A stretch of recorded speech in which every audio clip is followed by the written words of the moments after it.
Welcome, आप सभी का स्वागत है रिन्यूएबल एनर्जी टेक्नोलॉजी के नए topic solar water heater, solar dryer और सोलर स्टील के साथ। आज हम सोलर थर्मल एनर्जी या रिन्यूएबल एनर्जी या thermal energy, heat transfer, environmental sustainability और जो हमारा मुख्य है ही रिन्यूएबल एनर्जी टेक्नोलॉजी के अंतर्गत इस टॉपिक को देखेंगे। प्रैक्टिकल एप्लीकेशन जो कि बहुत ही इम्पोर्टेंट है, इससे related solar water heater, solar dryer और सोलर स्टील। अब तक हमने solar radiation, flat plate collector, evacuated tube collector और साथ ही सोलर कंसंट्रेटर जैसे टॉपिक्स को पढ़ा, जिसमें हमने यह समझ आया कि सूर्य की ऊर्जा को केवल या किस प्रकार थर्मल एनर्जी में कन्वर्ट किया जाता है। लेकिन इंजीनियरिंग की वास्तविक उद्देश्य केवल थ्योरी को समझना ही नहीं है, बल्कि प्रैक्टिकल उपयोग में लाना होता है। इसी कारण जो हमने जाना कि किस प्रकार सूर्य की ऊर्जा का उपयोग पानी गर्म करने या कृषि उत्पाद को सुखाने तथा खारे पानी को शुद्ध पानी में बदलने के लिए किया जाता है।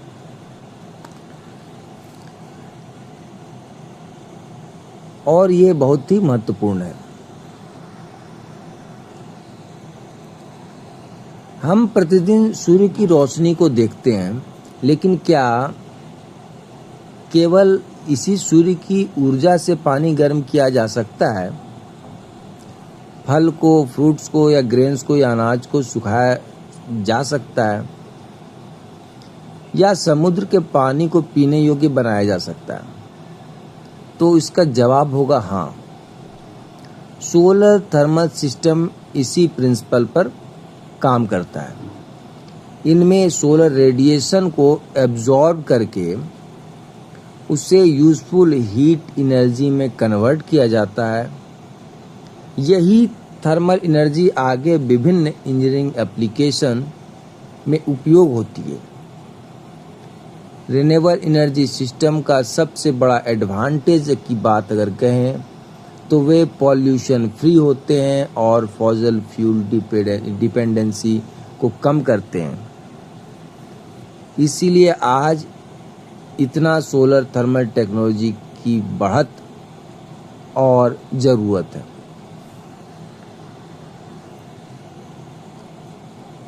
सोलर थर्मल एप्लीकेशन का जो मोटिव है, उद्देश्य है, वो सूर्य की रेडिएशन एनर्जी को हीट एनर्जी में परिवर्तित करना होता है।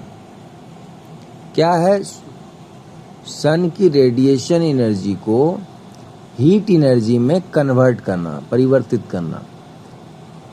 जब सन की जो किरणें हैं, सूरज की किरणें किसी एब्जॉर्बर सरफेस पर गिरती है, तो वह सरफेस उन रेडिएशंस को एब्जॉर्ब करके गर्म हो जाती है। इसके बाद हीट किसी फ्लूइड या एयर या वाटर को ट्रांसफ़र की जाती है। यही प्रोसेस सोलर थर्मल कन्वर्जन कहलाती है। इस थर्मल एनर्जी का उपयोग हम लोग water heating, drawing, cooking, desalination या और इंडस्ट्रियल प्रोसेस हीटिंग में किया जाता है। इंजीनियरिंग दृष्टि से देखें तो यह पूरा प्रोसेस हीट ट्रांसफ़र के 3 प्रमुख मोड्स जो हम लोग बार बार डिस्कस कर रहे हैं, कंडक्शन, कन्वेक्शन और रेडिएशन पर डिपेंड होता है, आधारित होता है, बेस्ड होता है।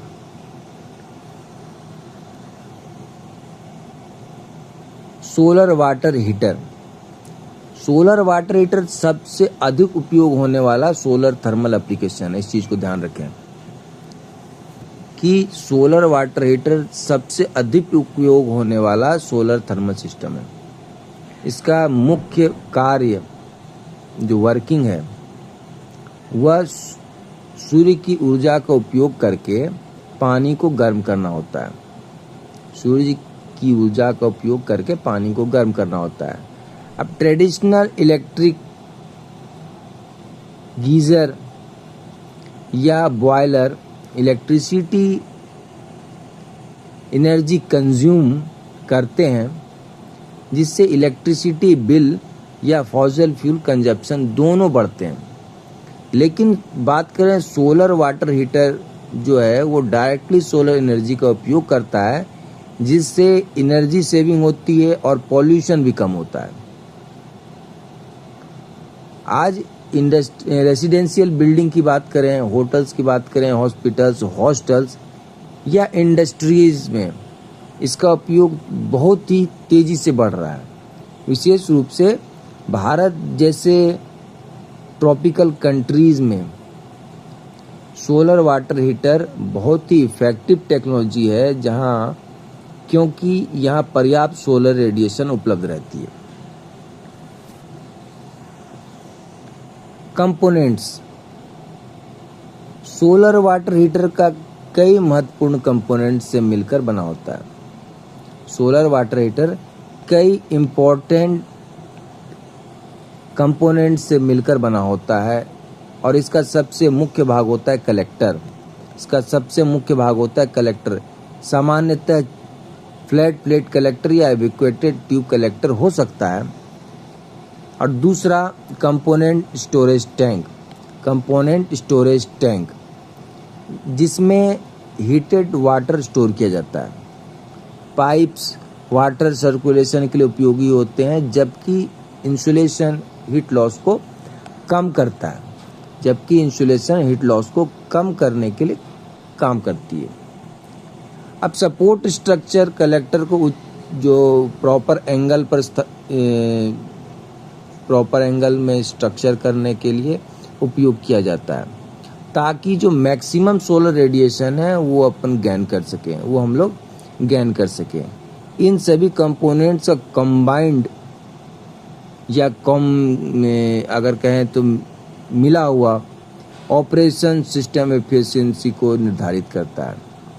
यानी कि इन सभी कंपोनेंट्स का कंबाइंड ऑपरेटिंग सिस्टम एफिशिएंसी को निर्धारित करता है। सोलर वाटर हीटर का जो वर्किंग प्रिंसिपल है बहुत ही इंटरेस्टिंग है। जब सूर्य की किरणें कलेक्टर सरफेस पर गिरती है तो एब्जॉर्बर प्लेट उन रेडिएशंस को एब्जॉर्ब करके हीट एनर्जी में कन्वर्ट करती है। यह हीट कंडक्शन प्रोसेस द्वारा वाटर ट्यूब्स तक पहुंचती है। वाटर इस हीट को एब्जॉर्ब करके गर्म हो जाता है। फिर से एक बार समझें।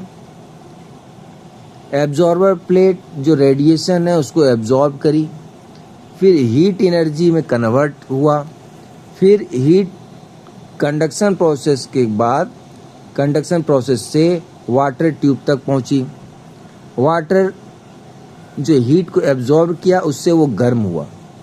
जैसे जैसे वाटर का टेम्परेचर बढ़ता है उसकी डेंसिटी कम होने लगती है। यही डेंसिटी डिफरेंस जो आगे चलकर थर्मोसाइफन सर्कुलेशन का कारण बन जाता है। हीटेड वाटर क्या हुआ, ऊपर स्टोरेज टैंक में पहुंच जाता है, जबकि जो कोल्ड वाटर है वो नीचे कलेक्टर की ओर फ्लो करता है। इस प्रकार जो कंटिन्यूअस सर्कुलेशन प्रोसेस है वाटर हीटिंग होती रहती है। इसी प्रकार कंटिन्यूअस सर्कुलेशन प्रोसेस जो हो रहा है उसके द्वारा वाटर हीटिंग प्रोसेस होती रहती है। थर्मोसाइफन प्रिंसिपल, ये प्रिंसिपल सोलर वाटर हीटर का सबसे इम्पोर्टेंट कॉन्सेप्ट है, महत्वपूर्ण। इसका आधार जो इसका बेस है वो फ्लूइड डेंसिटी वेरिएशन है। इसका जो मुख्य आधार है वो है फ्लूइड डेंसिटी वेरिएशन। जब वाटर पानी गर्म होता है तो उसकी डेंसिटी क्या होगी, डिक्रीज हो जाती है। अब कम डेंसिटी वाला हॉट वाटर क्या होगा, वो हल्का हो जाएगा और वो ऊपर राइज करेगा। जबकि अधिक डेंसिटी वाला जो कोल्ड वाटर है वो कलेक्टर की जो है नीचे है वो फ्लो करेगा, यानी कि नीचे कलेक्टर की ओर फ्लो करेगा। इस नेचुरल सर्कुलेशन प्रोसेस के कारण किसी पंप की आवश्यकता नहीं पड़ती। ध्यान देंगे, जो इस नेचुरल सर्कुलेशन प्रोसेस है इसका, उस कारण से किसी पंप की आवश्यकता नहीं पड़ती। यही कारण है कि passive solar water heater system अधिक सरल और इकोनॉमिकल होता है। इंजीनियरिंग पर्सपेक्टिव से thermosiphon effect natural conversion phenomena का एक प्रैक्टिकल एप्लीकेशन है। इस चीज़ को आप ध्यान देंगे। इंजीनियरिंग पर्सपेक्टिव से थर्मोसाइफन इफेक्ट क्या है, वो नेचुरल कन्वर्जन फिनोमेना का एक प्रैक्टिकल एप्लीकेशन है। अब बात करते हैं एक्टिव और पैसिव सिस्टम की। अभी हमने क्या बात किया था कि पैसिव जो सोलर वाटर हीटर है वो सबसे सरल है और इकोनॉमिकल है। तो यहाँ पर हमने बात तो कर ली। अब एक्टिव और पैसिव सोलर जो सिस्टम है वो क्या है। सोलर वाटर हीटर सिस्टम दो प्रकार के होते हैं। सोलर वाटर सिस्टम दो प्रकार के होते हैं। पैसिव सिस्टम में water circulation natural thermosiphon effect द्वारा होता है। किसमें, पैसिव में। इसलिए इसमें पंप की आवश्यकता नहीं होती। ये सिस्टम सिंपलर होता है, चीपर होता है और इसमें मेंटेनेंस भी लो होता है। दूसरी ओर अगर बात करें एक्टिव सिस्टम में पंप का जो है वो फोकस सर्कुलेशन कराया जाता है। फोर्स सर्कुलेशन क्या कराया जाता है, उसका फोर्स सर्कुलेशन कराया जाता है।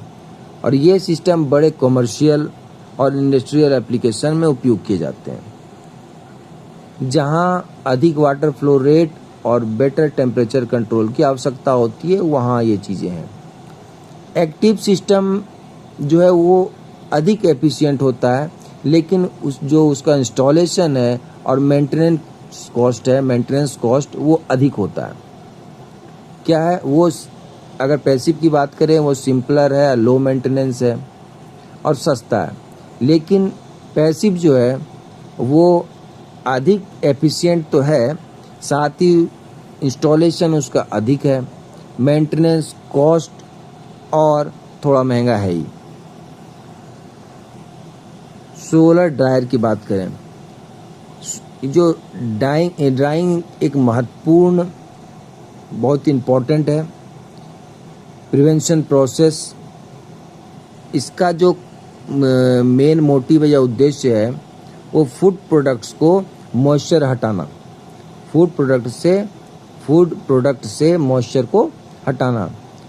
यदि ग्रेन्स, फ्रूट्स या वेजिटेबल में अधिक मॉइस्चर अगर हो, क्या ग्रेन्स में यानी कि अनाज में या फल में या सब्जी में अधिक मॉइस्चर रह जाए तो क्या होता है, वहाँ पर फंगल ग्रोथ होगा, बैक्टीरिया एक्टिविटी होगी और स्पॉइलेज होगा।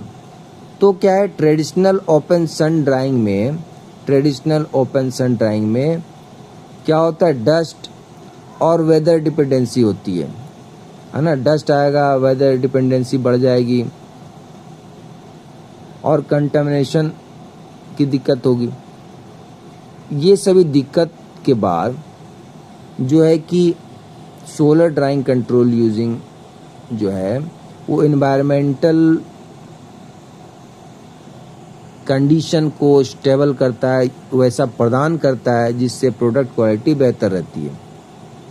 फिर से समझेंगे कि traditional open sun drying system जो है उसमें कंटामिनेशन और डस्ट, ये सभी चीज़ें और वेदर डिपेंडेंसी जैसी समस्या होती है। लेकिन solar drawing controlled drawing environment को प्रदान करता है, जिससे प्रोडक्ट क्वालिटी जो है हमारी इम्प्रूव रहती है, बेहतर रहती है। और एग्रीकल्चर इंजीनियरिंग में और या फूड प्रोसेसिंग इंडस्ट्रीज़ में सोलर ड्राइंग का जो बहुत ही इम्पोर्टेंट रोल है, बहुत ही महत्वपूर्ण साबित होता है। वो सोलर ड्राइंग के जो वर्किंग प्रिंसिपल है, यह हीट एयर ड्राइंग चैम्बर में प्रवेश करती है। इसमें क्या है कि जो हीटेड एयर है वो ड्राइंग चैम्बर में प्रवेश करती है, तो हॉट एयर जो है वो वेट प्रोडक्ट के संपर्क में आती है, तो मॉइस्चर जो है इवोपरेशन शुरू करता है, मॉइस्चर इवोपरेशन शुरू हो जाता है और वाटर वेपर हॉट एयर के रूप में बाहर निकल जाती है। फिर इस प्रकार कंटिन्यूअस एयर फ्लो चलता है, जिसके द्वारा मॉइस्चर रिमूवल प्रोसेस सतत चलती रहती है बराबर, और यह जो पूरा प्रोसेस साइमल्टेनियसली हीट ट्रांसफ़र और मास ट्रांसफ़र पर जो होता है वो बेस्ड होता है। और जो हीट प्रोडक्ट को क्या करता है, वो मॉइस्चर इवेपोरेशन के लिए एनर्जी प्रदान करता है, जबकि यहाँ पर एयर मास ट्रांसफ़र मीडियम के रूप में मॉइस्चर को क्या करता है, बाहर लेके जाता है। तो ये इसके कंपोनेंट हैं solar collector, hot air, wet product और मॉइस्चर एयर एग्जिट।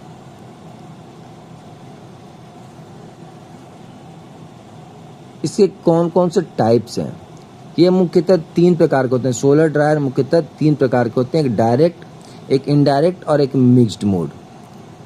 अब डायरेक्ट में क्या होता है कि सनलाइट सीधे प्रोडक्ट पर गिरती है और यह सिस्टम जो होता है वो बड़ा ही सरल होता है, लेकिन कभी कभी प्रोडक्ट क्वालिटी को इफेक्ट करता है। इनडायरेक्ट की बात करें तो ये सोलर कलेक्टर सेपरेटली एयर को हीट करता है और हॉट एयर प्रोडक्ट पर पहुंचाता है, हॉट एयर प्रोडक्ट पर पहुंचाता है। इससे प्रोडक्ट डायरेक्ट सनलाइट से प्रोटेक्ट रहता है और ड्राइंग क्वालिटी बेहतर होती है। और यहाँ पर फिर मिक्स्ड की अगर बात करें तो मिक्स्ड मोड ड्रायर जो है वो दोनों प्रिंसिपल का कॉम्बिनेशन होता है, यानी कि इंडस्ट्रियल फूड ड्राइंग एप्लीकेशन में इनडायरेक्ट और मिक्स्ड मोड ड्राइंग ये सबसे ज़्यादा प्रीफर की जाती है।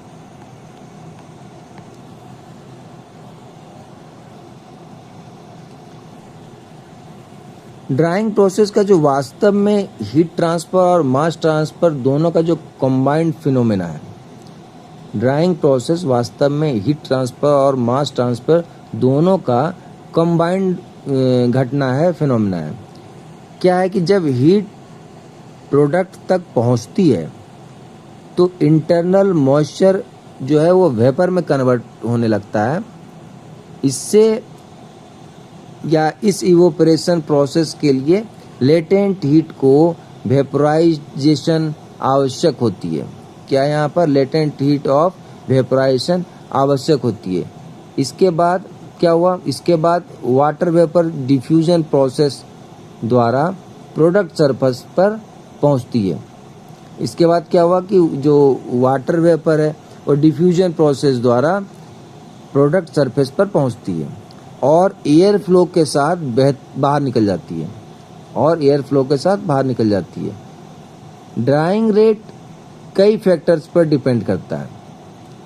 ड्राइंग फैक्ट जो रेट है वो कई फैक्टर्स पर डिपेंड करता है, जैसे एयर टेम्परेचर और हो जाएगा ह्यूमिडिटी, एयर फ्लो रेट और प्रोडक्ट की थिकनेस।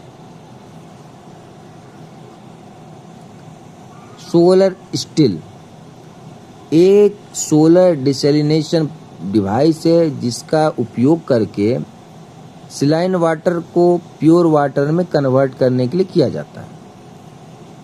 ये टेक्नोलॉजी जो है वो विशेष रूप से कहाँ यूज होता है, वो कोस्टल एरिया में, आइलैंड में या रिमोट विलेज में उपयोग होता है, जहाँ की ड्रिंकिंग वाटर की स्कार्सिटी होती है।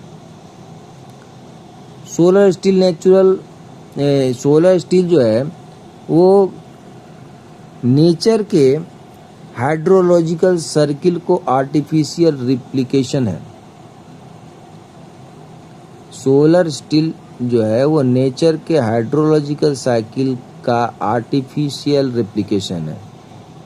जैसे कि जिस प्रकार सूर्य समुद्र के पानी को इवेपोरेट करके बादल के माध्यम से फ्रेश वाटर देता है हमें, उसी प्रिंसिपल पर सोलर स्टील का भी उपयोग किया जाता है। इसका वर्किंग क्या है, कैसे वर्क करता है? सोलर स्टील में बेसिन होता है। सोलर स्टील में बेसिन के अंदर सिलाइन वाटर रखा जाता है और जब सूर्य की किरणें ग्लास कवर से होकर बेसिन वाटर तक पहुंचती है तो क्या होता है, वो गर्म होके इवोपरेट होने लगता है और जो सॉल्ट बेसिन में ही रह जाता है, क्योंकि केवल वाटर मॉलिक्यूल्स वेपर फॉर्म में ऊपर उठते हैं।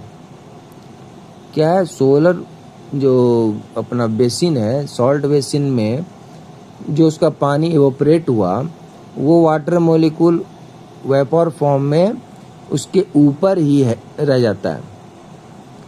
यह वाटर वेपर जो है कंपैरेटिवली अगर बात करें, वो जो ऊपर का कोल्ड ग्लास सरफेस पर कंडेंस होने लगता है और वहाँ कंडेंस होके वो ड्रॉपलेट में बदल जाता है और इस ड्रॉपलेट को नीचे जो हमारा चैनल है वहाँ कलेक्ट करके प्योर डिस्टिल्ड वाटर को हम कलेक्ट कर लेते हैं और वो हमें प्योर डिस्टिल्ड वाटर देता है। इस प्रकार जो है इवोपरेशन और कंडेंसेशन प्रोसेस द्वारा डिसैलिनेशन होता है। सॉल्टी वाटर, सोलर हीटिंग हुआ यहाँ पर, फिर इसका कंडेंसेशन हो गया इवोपरेशन के बाद और जो ड्रॉपलेट आया उसको हम लोग स्टोर कर लिए।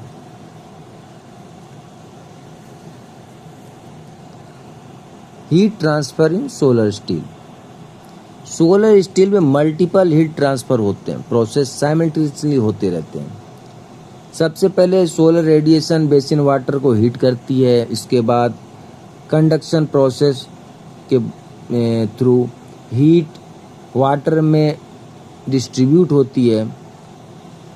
वाटर इवोपरेशन प्रोसेस हुआ, उसके द्वारा वेपर में कन्वर्ट हुआ, फिर जाके फाइनली कंडेंसेशन प्रोसेस द्वारा वेपर पूरे लिक्विड वाटर में कन्वर्ट हो जाता है। और इवोपरेशन और कंडेंसेशन दोनों लेटेंट हीट ट्रांसफर प्रोसेस है। यही कारण है कि सोलर स्टील थर्मल इंजीनियरिंग का एक बेहतरीन प्रैक्टिकल एग्जाम्पल है।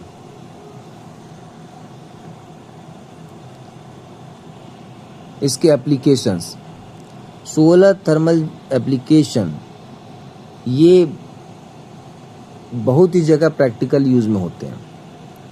सोलर वाटर हीटर डोमेस्टिक और इंडस्ट्रियल हॉट वाटर सप्लाई में उपयोग होते हैं। Solar dryer agriculture products prevention के लिए बहुत इंपॉर्टेंट है। Solar steel drinking water production या वाटर प्यूरिफिकेशन में उपयोग होता है। इन सिस्टम के एडवांटेज भी हैं कि ये रिन्यूएबल एनर्जी यूटिलाइजेशन है, ये पॉल्यूशन फ्री ऑपरेशन है और लो ऑपरेटिंग कॉस्ट है ओवरऑल। लेकिन इसके कुछ लिमिटेशंस भी हैं। एडवांटेज की बात कर लिए, उसके एप्लीकेशंस की बात कर लिए, अब कुछ लिमिटेशंस भी हैं, जैसे कि वेदर डिपेंडेंसी। इसमें आपको वेदर पर डिपेंड रहना होगा और लो इफ़िशियंसी होगी इसकी, ऑब्वियसली बात है। थोड़ी जो इफ़िशियंसी होगी उसकी लो होगी और जो कंपेयर की बात करें, कंपेरेटिवली जो प्रोसेस है वो स्लो रेट है, जो इसका प्रोसेस है वो स्लो रेट होगा। और इससे अगर पूरा ओवरऑल एक छोटे से बात में अगर समझना हो एक लाइन में, तो सोलर थर्मल एप्लीकेशन सूर्य के रेडिएशन एनर्जी को useful heat based engineering application में कन्वर्ट करता है। यानी सोलर एनर्जी का उपयोग केवल इलेक्ट्रिसिटी जनरेशन तक ही लिमिटेड नहीं होकर सोलर यानी कि वाटर हीटिंग, ड्राइंग या डिसलिनेशन जैसे कई प्रैक्टिकल एप्लीकेशंस में यूज होते हैं। बहुत बहुत धन्यवाद। जुड़े रहें नए टॉपिक के साथ, फिर मिलते हैं। लाइक करें, शेयर करें और सब्सक्राइब करें जिन्होंने नहीं किया है, ताकि उन्हें नए वीडियोस के अपडेट्स समय पर मिलते रहें। धन्यवाद।